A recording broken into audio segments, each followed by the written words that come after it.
Hello and welcome to JA She Leads STEM Summit. My name is Christine Burr and I'm the President and CEO of Junior Achievement of Northern California.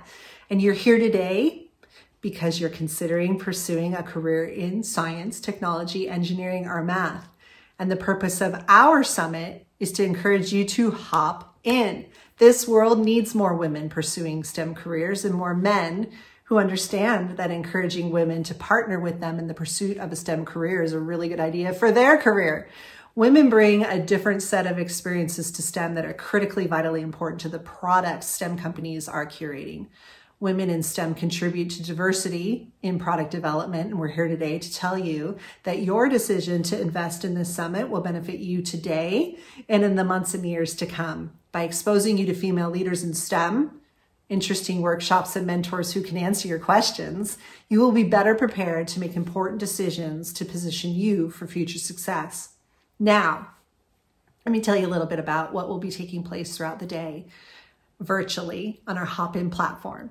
This summit will run from 9 to 5:30 with many opportunities to hop in. If you have to miss a segment because of a class or a conflict, don't worry. We will be recording this broadcast and we'll make it available to all of our school partners and to you to show anytime, any place. It's part of Junior Achievement's commitment to meet you where you are and to provide all students everywhere access to educational opportunities that you can't get anywhere else. So from 9 to 10 a.m., students will hear from our amazing headliner, two-time Olympian and engineer representing her extraordinary company, Salesforce. Her name's Christine Magnuson. She'll be chatting with JA alum, Hannah Simab. You will also hear from an inspiring panel of leaders working for the coolest STEM companies, Johnson & Johnson, Service Cloud at Salesforce, and Align Technology, the makers of Invisalign. This panel will be moderated by Amara Martinez, another amazing JA student ambassador. These events are free to all students because of the generous support of our corporate sponsors who believe that diversity in STEM careers is vital for future workforce and innovation. So thank you to our featured sponsor, Salesforce. We do appreciate your support. Thank you to all of the sponsors who contributed to this event as well. CSAA, Johnson & Johnson, Varo Bank, Invitae, Mechanics Bank, and many more. From 10 to 3:30, you will have the opportunity to attend many different workshops focused on STEM topics from companies like Amazon Web Services, Kaiser, Google, Sage, and Netflix, all on Hop-In.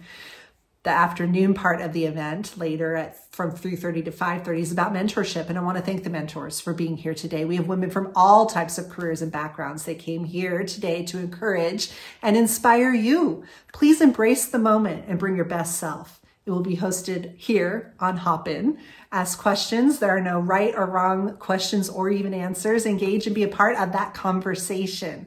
We know Oprah Winfrey says all the time, a mentor is someone who allows you to see the hope inside yourself. And today, we hope to inspire you to set you on a path to success. Create those connections that will allow you to build a network as you grow. Our mentoring sessions are going to last 30 minutes each, and you can attend as many as you wish. So when you're available, hop in. Students, don't forget, there's going to be QR codes on the screen that'll take you to a certain survey, and we're going to need your feedback, and you can win or be entered to win a $250 gift card from Amazon, I believe. Remember, when you're choosing one workshop over another and you're worried that you're missing something, we are recording everything. And so enjoy what you can do today because it will all be available to you. You can watch things that you even attended again and again. So have a wonderful day. Happy for you. Good morning, and welcome to the Junior Achievement She Leads STEM Summit. My name is Amara, a junior at College Park High School, and I'm so thrilled to be joining you today. A few things about myself include being a dancer, a swimmer, and becoming a pathologist. Earlier this summer, I was given the opportunity to participate in the John Muir Young Heroes Internship, and currently am a member of the Junior Achievement Student Advisory Board. Being a part of these awesome programs taught me skills like collaboration and effective communication that contributed to creating a solid foundation for stepping into the professional workforce. Now let's talk about women's achievement in the 21st century, raise awareness against bias, and take action for equality. A few women who have and are continuing to break down barriers include Malala Yousafzai. At the age of 17, is the youngest person to receive the Nobel Peace Prize for her work as an education advocate for girls in Pakistan. Alyssa Malkin is the first full-time female baseball coach in Major League Baseball history. She coaches for our very own San Francisco Giants. Or Beyonce Knowles is one of the most decorated female musicians of all time. Besides her music, Beyonce is also an entrepreneur and activist for the LGBTQ community. So many women are paving the way and opening doors to opportunities and positions that have been mostly held by men. These women are setting a new standard and giving women and girls role models to look up to and say, hey, I can do that. I can do that. That is why we are here today. We have panelist speakers who have not only raised the bar, but are here to tell you that you can too. Before I introduce our keynote, I would like to thank our presenting sponsor, Salesforce, for being a part of today. It's going to be incredible. Today's speakers span many different careers and backgrounds. These phenomenal women are here to empower you, inspire you, and elevate you so that when you leave here today, you will know that you can do anything you set your mind to. And even when you aren't sure, there will be people alongside you to encourage you along the way. Let me introduce our fantastic panel of female trailblazers, here to talk about their career path, overcoming adversity, and blazing their own trail. Let me start by introducing our guests. Janae Ferrer, Director of Global R&D Product Management and Office at Johnson & Johnson. Nupur Bakshi, Senior Director, Product Management and Service Cloud at Salesforce. Shirley Stacy, Vice President, Corporate Communications and Investor Relations at Align Technology. So before we dive into our questions, we have an incredible special guest here to tell you about how she became a two-time Olympian to an engineer at Salesforce. I bring you Christine Magnuson. Good morning and welcome to the Junior Achievement She Leads STEM Summit. I'm so excited to be here today. My name is Hannah C. Mobb and I'm a college sophomore at the Dabo Valley College and a JA alumni. I'm very excited to introduce our keynote speaker, Christine Magnuson, an NCAA swimming champion and a two-time Olympic silver medalist. Christine is no stranger to making waves, both in the pool and at Salesforce. Christine is now a Senior Manager Solutions Engineer using the skills she learned and developed as an elite athlete in entirely new ways. Welcome, Christine, and thank you so much for being with us today. Thank you for having me. Yeah, please tell us a little bit about yourself and your journey to becoming an Olympian. Absolutely. So I grew up outside of Chicago in a very small suburb. I have an older sister and both my parents are teachers. And essentially, we got involved in a lot of activities from an early age. Mostly, I think my parents just wanted us out of the house. And so we tried a bunch of different sports, basketball, volleyball, swimming. I even took a ballet class once, so it was very bad. But I'm fairly tall, so it was great to be involved in just a lot of athletics and also academic pursuits. And my sister was in band. We really did it all. When I got to high school, I decided that I really wanted to focus in on swimming. It was really the sport that I loved the most. I loved my teammates. I loved how being in the water felt and the schedule. And I really wanted to get better and better at it and eventually earn a scholarship to college, where I went to the University of Tennessee. And from there, just really wanted to progress in the sport, get better and better, set higher goals every year. And with the help of coaches and teammates and support from family and friends, I was able to perform at a national level. I won NCAA's my senior year of college, which was very exciting. In fact, that meet, I beat an Olympian, which gave me a huge boost of confidence going into our Olympic trials in 2008. And found myself on an Olympic team. So it was a crazy journey. It was amazing.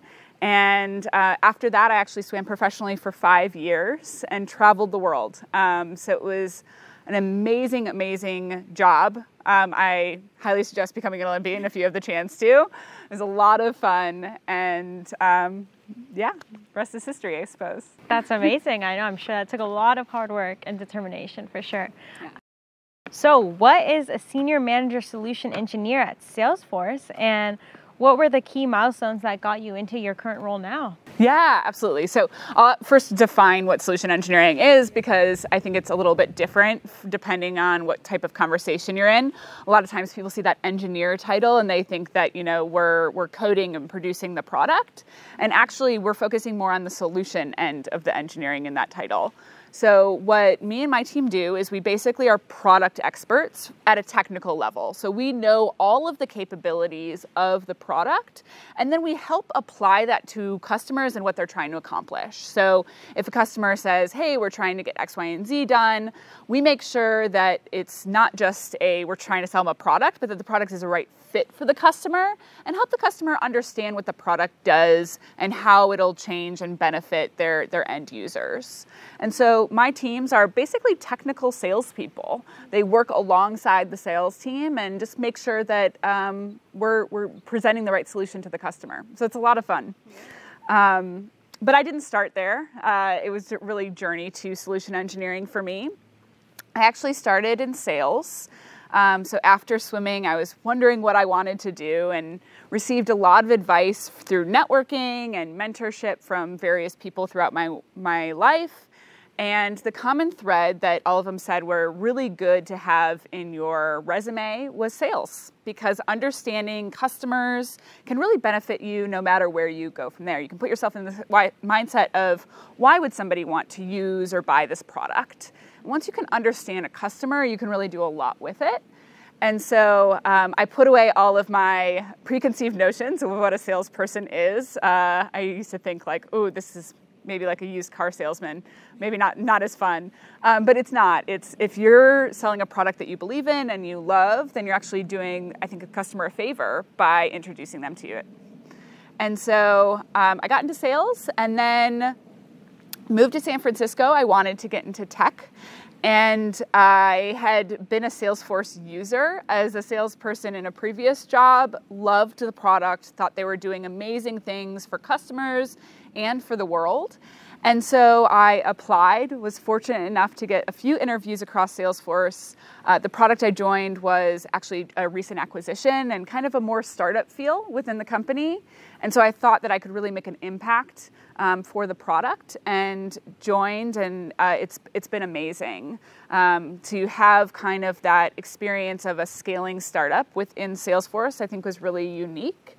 And I had a lot of support around me that helped when I raised my hand for interest in other parts of the business, like solution engineering. They were really supportive. So it's been quite the journey to managing now the enterprise team, but a lot of fun.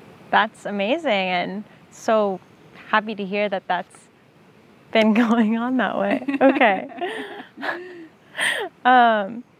So tell us about a woman or person in your life that helped you realize your potential and the power within you.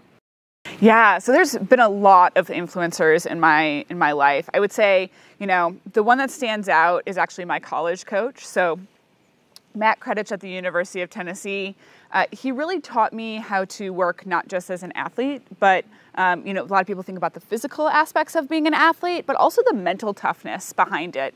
Rebounding from maybe disappointments or really thinking about how to succeed in very detailed ways, both mentally and physically. And so I think approaching that mindset, and now I actually apply it to my job now, of it's not just one aspect that you should be improving on or coaching to. And so I really appreciate just everything I've learned from him and just the dual approach of it's not just all physical, there's also a huge mental component to being successful in swimming and in life.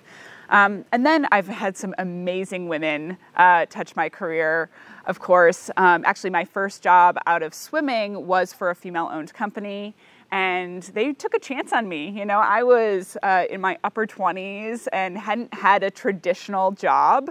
And they said, you know what, we think that you're coachable. We think that you have a skill set that is unique, but really applies well to sales. We're going to take a chance on you and just train you. And I think that just openness was a huge help in my career and set me up for long-term success. Now I am surrounded by some amazing women at Salesforce. One that stands out is actually a sales leader that I work with, and she really taught me that no matter what role you're in, treating everybody surrounding you and the customer as a partner and not just resources can go a long way. And so it's really shifted my mindset of what team selling looks like in a really good way. And so I'm very thankful to her for teaching me that. Yeah, that's great. Wow. So in what ways do you think your participation in sports has helped you when it comes to your career in STEM? Oh man, there's a lot of things that transfer over to a career in general, but especially into technology.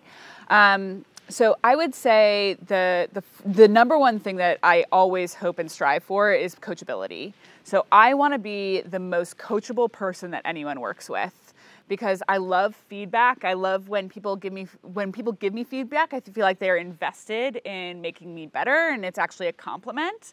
And so being able to take and receive feedback and make that change is something that I learned in swimming, because you have to kind of check your ego at the door and make those small changes to get faster, and it's really important.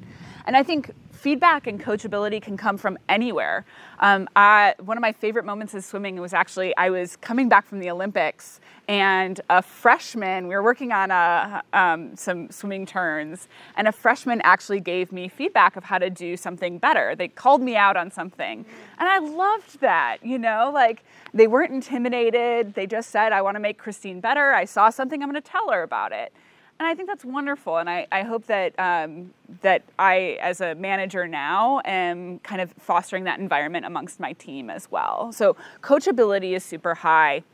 I think, too, bouncing back when things get disappointing. In swimming, we actually only rest for big meets 1 to 2 times a year, which means the rest of the year, we're super tired, we're beat up. It's really hard, it's kind of a grind. And so being able to bounce back from disappointment or just accept that this is where you are in that phase, I think can be really healthy. And now, especially when you're working with product and customers and technology, not everything is going to go well. Not everything is going to go smoothly. You're going to have people who are disappointed or, want things faster. And to be able to manage that both emotionally and with your colleagues to set expectations can be a huge benefit for everybody around. The last thing I'll call out is really noticing the details. So when I made the Olympic team, I wasn't actually expected to make the team, but there's 6 weeks between trials and the Olympics. So I had 6 weeks where I knew I needed to get faster. And how do you do that? Well, you work on the details. You're only going to get so much stronger in 6 weeks. I was already in pretty good shape when I made the Olympic team, right?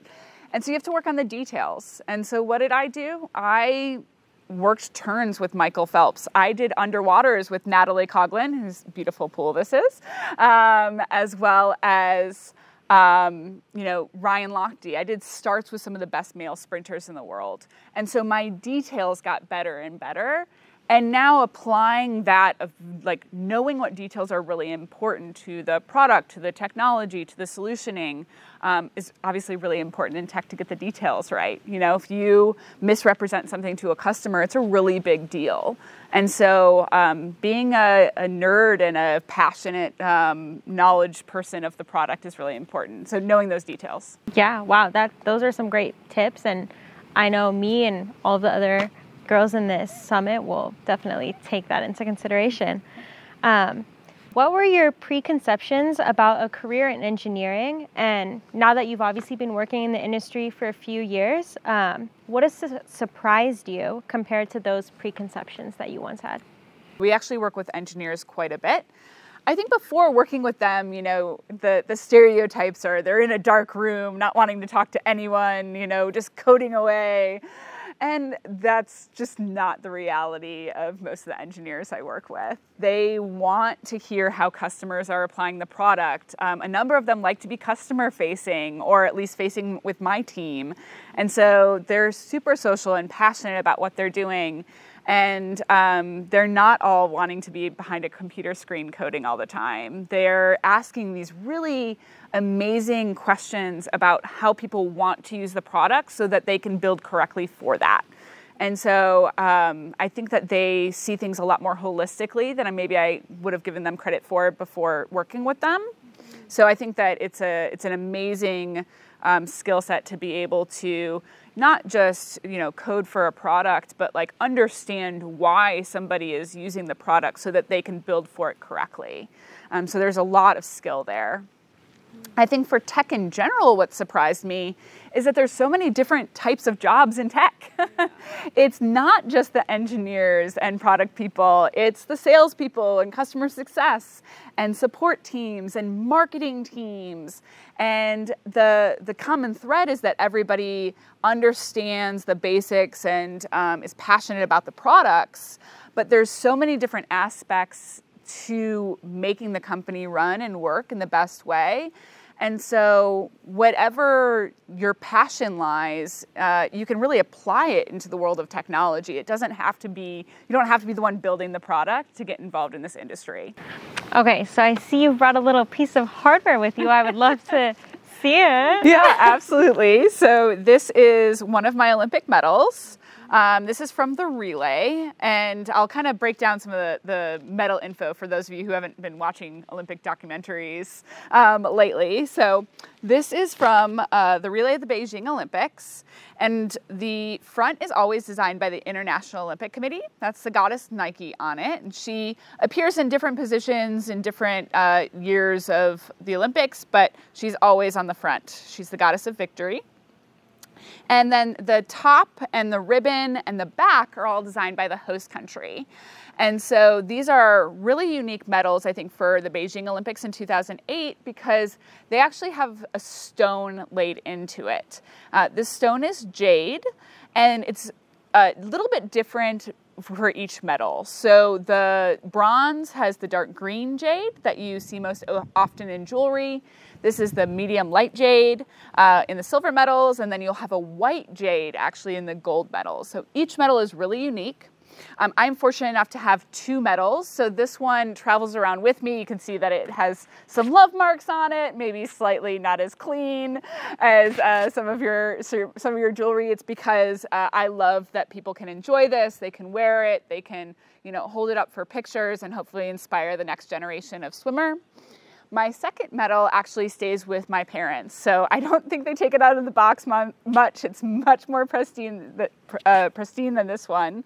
But I firmly believe that for all of the early mornings and long swim meets, my parents have earned the medal as much as I have, and so I love to keep it with them so that they can take it out whenever they want, and just that it's with them as well. So. Well, Christine, thank you so much for spending the morning with us and answering these questions. It was amazing to hear about your journey, and it's been amazing to see how your journey has come along and how you've come to work at Salesforce now. So thank you so much. Well, thank you for having me. They were great questions. Thank you, Hannah, for that wonderful interview with Christine Magnuson. We appreciate you both for taking the time to be here with us today. Now let's move on to our incredible panelists. So good morning, Ms. Shirley, Ms. Nupur, and Ms. Janae. Thank you for being with us this morning. So to start us off, here's a question for all three of you. In 30 seconds or less, can you tell us about yourself and what made you want to be involved in today's event? I'll go quickly, 30 seconds or less. Hi, everyone. Great to be here. Junior Achievements is near and dear to my heart. My husband was in Junior Achievements in San Francisco, and I had the opportunity to participate in our board. And so I am a big supporter of everything and anything related.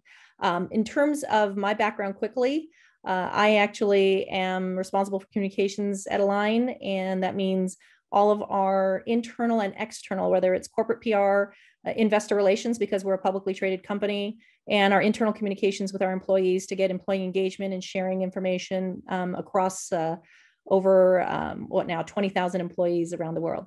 And so I have a team of about 20 folks in every region, and very fortunate to be participating here with you today to share some insights and learn from you as well. Thank you, Shirley. My name is Nupur Bakshi. I'm a Senior Director of Product Management at Salesforce. My background is in tech and engineering, and I pivoted to product about 15 years ago. The reason I'm at this event, I had some great mentors during my career growth. And, JA has been an amazing organization, and what I've gotten to know about the organization. So I'm here to give back. And to be honest, you started with saying how we as the panelists are going to inspire you, but honestly, just having been part of this this event multiple times now, I am beyond inspired by what the future holds for us with this group, being the future for us. And I'm Janae Farrar, and very excited to be in front of all of you today. I spend quite a bit of time over the years talking with different groups, especially youth groups, working to inspire youth to enter the STEM fields. I'm an engineer. My husband is an engineer. Both our children are engineers. So we have engineering and science and STEM in our blood, and are happy to share it. I'm from Johnson & Johnson. I've been here for about 17 years. We are in R&D product development. So we take medical devices and teams of scientists and engineers and develop those new products that are used in cataract surgery. And from a very young age, I grew up in inner city Detroit and loved the science fair, enjoyed learning, was involved in STEM programs.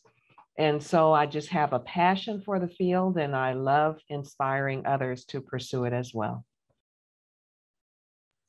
Great, thank you. So Ms. Nupur, this next one's for you.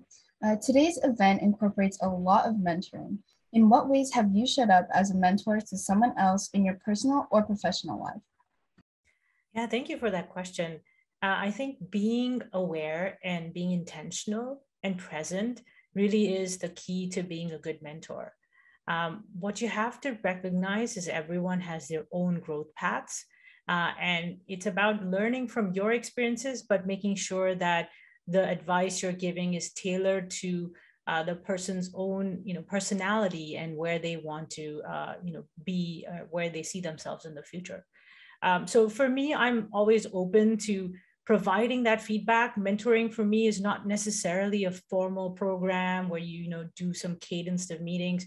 Mentoring is really when someone is in need of the right kind of advice that I can provide based on my experience. I'm always happy to help and help that person with any of my thoughts and my experience.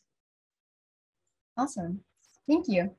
So because we have a good amount of high schoolers participating in this event, what was something that all three of you struggled with in high school that you've since overcome?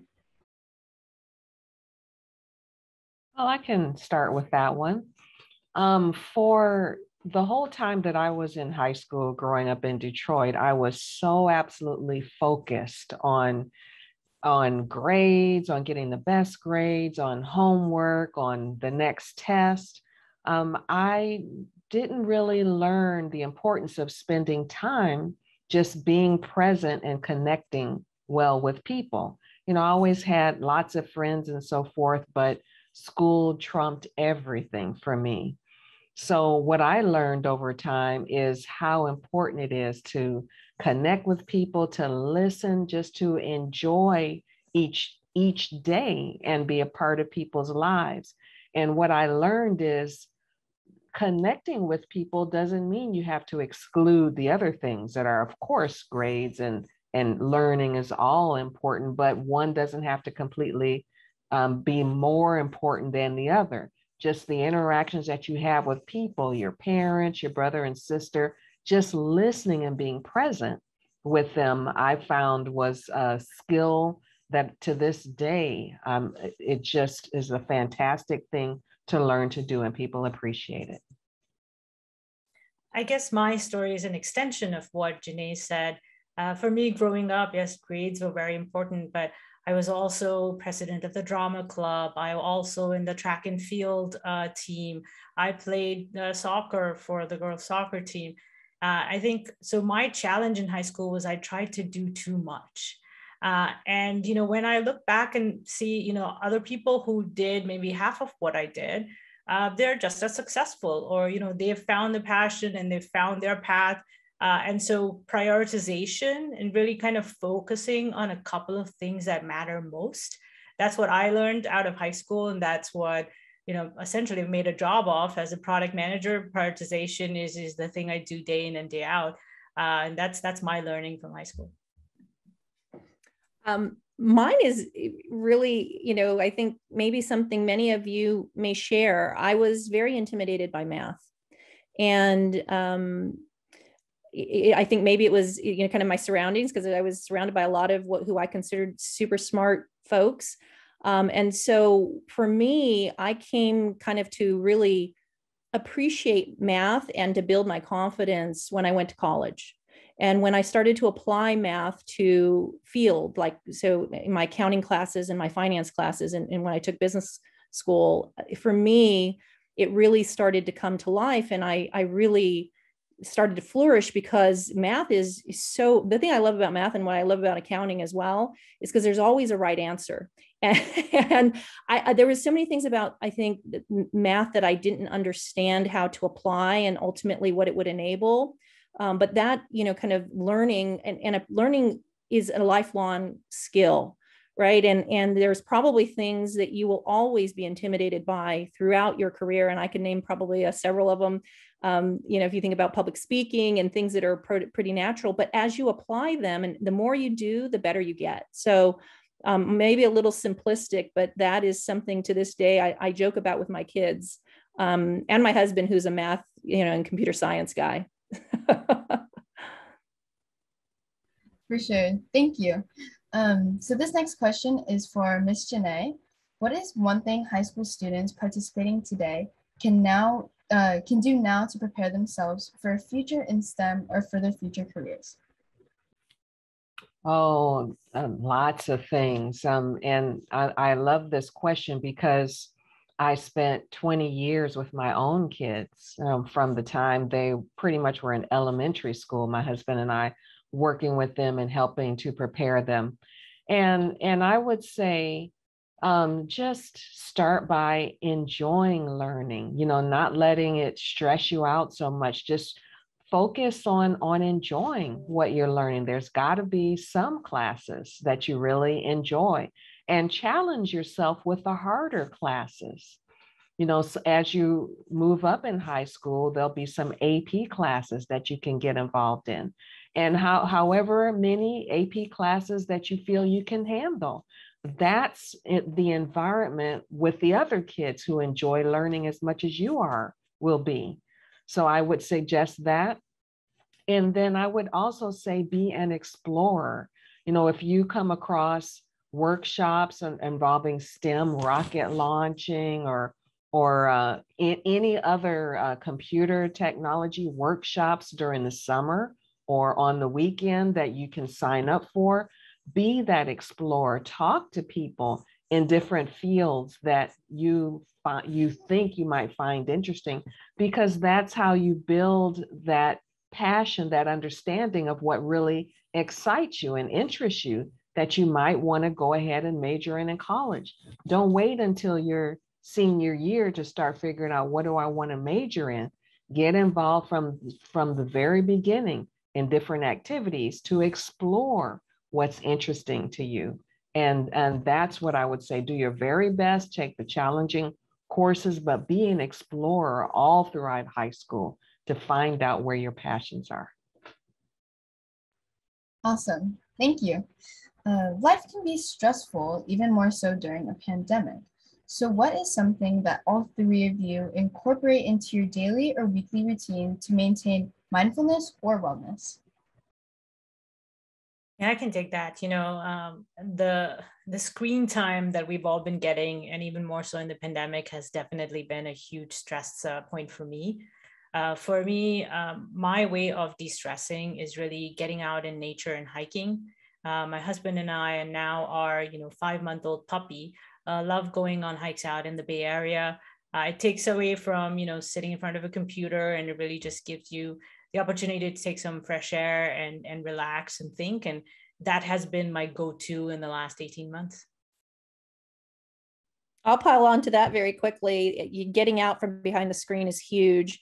And one of the things that I was able to incorporate finally, from the fact that we're still not back in the office at my company, is literally taking calls outside of the house. And so if I'm not leading a call or if I'm not leading a presentation and I am listening or just having a dialogue, I am out of the house with my headsets and I'm out there, just kind of making, the connection with, outdoors and fresh air and, seeing my neighbors, and anything and everything you can do to get outside is, I think, been a big stress release for me.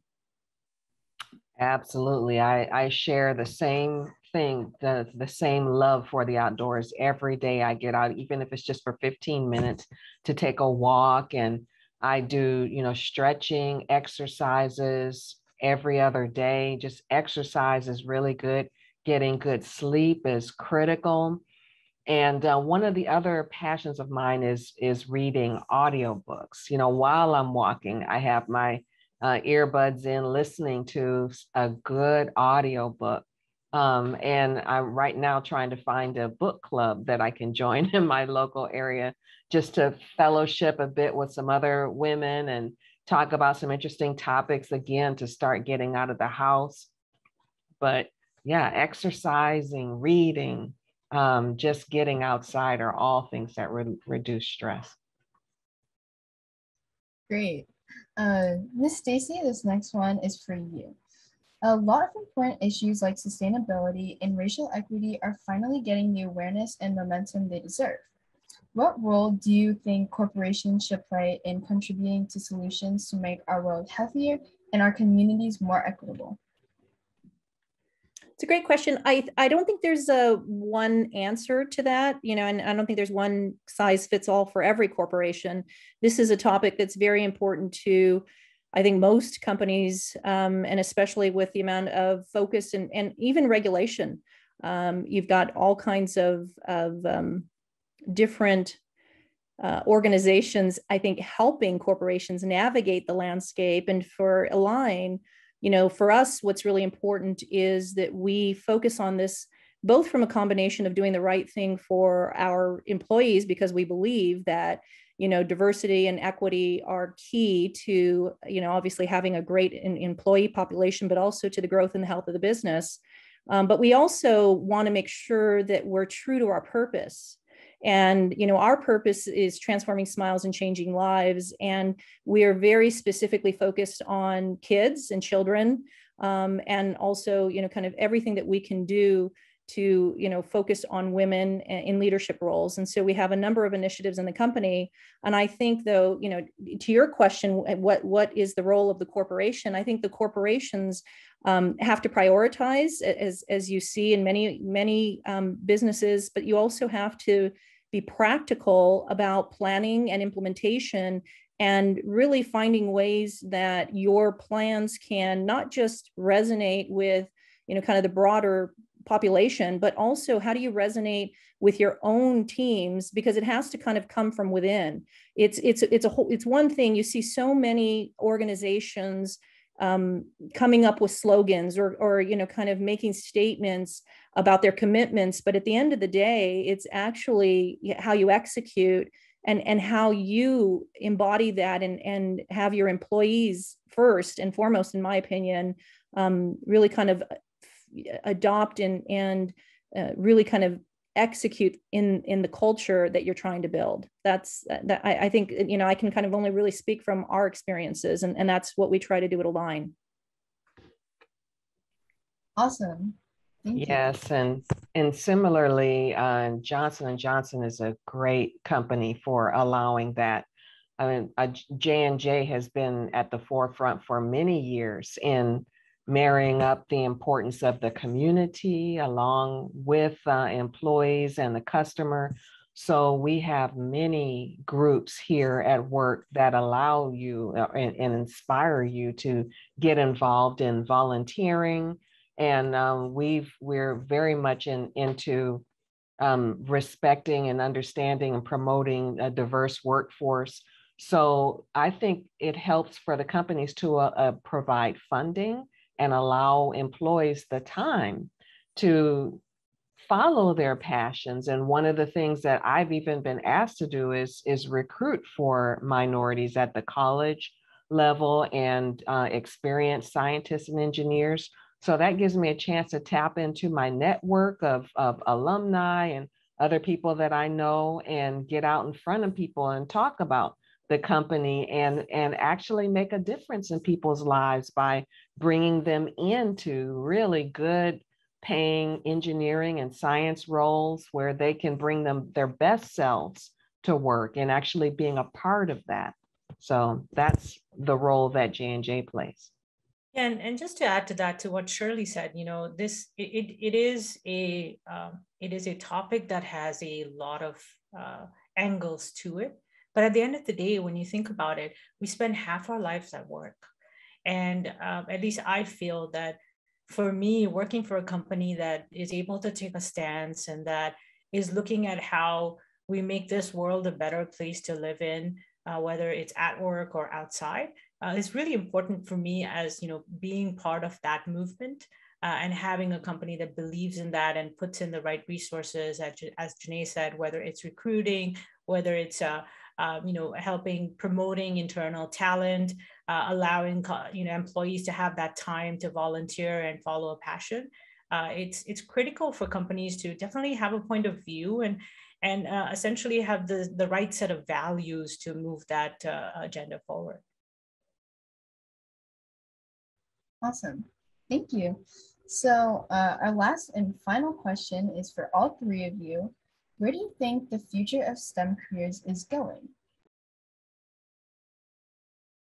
Oh, I can start with that one. I can absolutely tell you from my own personal experience that the future is very, very bright for STEM careers. And the pandemic, I think, has highlighted that more than anything, because as people just are a little afraid to get back out into the workforce, the demand for people in all areas of industry is higher than I've ever seen it. And I think as companies are trying to figure out how to do more with less because of the shortage of workforce, that leads to automation, just all types of ideas. How can we do more with less labor, because we just don't have the force that we used to have? So people who go into STEM fields and know how to do robotics and design products, the demand is very high. And I just look at my own daughter, who's just a junior in college, and I think by next week she'll probably have 3 job offers already for next summer. And it's 7 months away. So the demand is very high. And if you go into STEM and find that area of STEM that you're passionate about, the future is just very bright. And these are good paying jobs. Yeah, I think, the pandemic has definitely kind of changed the conversation to a completely different level. And not just about the fact that we're all going digital. Just go back to the development of the vaccine. In terms of the technological advancement that has brought us, it just baffles me when I read about how that vaccine was created and, the research and effort that went into that. And, we are at a point in this world where that's going to continue to be a trend, where we have to make sure we are prepared and more proactive to face that next big event that's going to come at us. And even when you look at, your own personal life, I think about how I drive everywhere in a Tesla. I have this Roomba that does my vacuuming. You look at any aspect of your personal life, you'll see that automation that Janae is talking about. And so, yeah, I agree. The future is brighter than it's ever been in my mind. I don't know that I have a lot to add to that. I think that the whole workforce dynamic, with remote work and how we have been able to navigate this period of time, an extended period of time, I think many organizations at least align and others are trying to determine obviously what this means longer term. But from a STEM perspective, I mean, I've always believed this, and I think that you're seeing this play out, and this is what, you know, obviously Janae and Nupur are talking about, which is, you know, an advantage that you have as a STEM person, I think is really very valuable. And when you look at other fields that are non-STEM, not suggesting, by the way, that they're not valuable, but one of the things, even if you look at what most of the employers are looking for these days, even if they're looking for somebody who's, you know, focused on the humanities, for example, your ability to bring a STEM background and the ability to analyze and the ability to understand complex things and apply them into your roles makes the difference between, you know, I think sometimes who gets the job and who doesn't get the job. One of the things that I've seen in my career many times over, when you're looking at candidates who have very similar backgrounds, those that really end up either successful once they get the job or it helps them get the job, is they had something in the STEM side that helped differentiate them. And whether that's in marketing or whether that's in communications or whether that's in other fields, it is a differentiator. And I think that that's what you're seeing more and more. Great. So I would just like to give a big thanks to Ms. Janae, Ms. Nupur, and Ms. Shirley for spending this morning with us. I had such a wonderful experience getting to know more about you, and thank you for also the incredible insight you've given. So before we close this portion of the event, I would like to turn it over to Ms. Stacy Martin Bonaduce, Director of Education for Junior Achievement. Wow, that was extraordinary. Students, don't forget to take the student survey, which will be shown at the end of my comments and after each mentoring session. By completing the survey, you will be entered into a drawing to win a $100 Amazon gift card. Junior Achievement has a fantastic lineup of workshops for today. You will have the opportunity to attend as many workshops as you would like at any time. And don't forget, from 3:30 to 5:30 today is our mentoring session. You will have the opportunity to make connections and network with amazing women from various backgrounds and careers. Women who want to tell you that you can do anything you set your mind to. Embrace the moment and take advantage of the opportunity. If you run into any issues, we have the help desk with JA staff standing by, ready to support you. Thank you to our inspiring keynote speaker, Christine Magnuson, two-time Olympian and engineer. I hope her words have encouraged you to apply your skills in different ways and to not be afraid to try something new. Thank you to our moderators, Hannah and Amara. We wish you the best while you navigate these next few years of your education and finding your path in the world. Thank you to our panelists, Janae from Johnson & Johnson, Nupur from Salesforce, and Shirley from Align Technology. You all gave motivating and powerful advice. Thank you. We look forward to doing this event again on March 8th, 2022, in celebration with International Women's Day. Hopefully it will be in person. But until then, I want to leave you with a quote from Meghan Markle. Every girl has potential. She has promise. She has the right to learn, the right to be heard, and the right to play and to discover. The right to be exactly who she is. Have a beautiful day.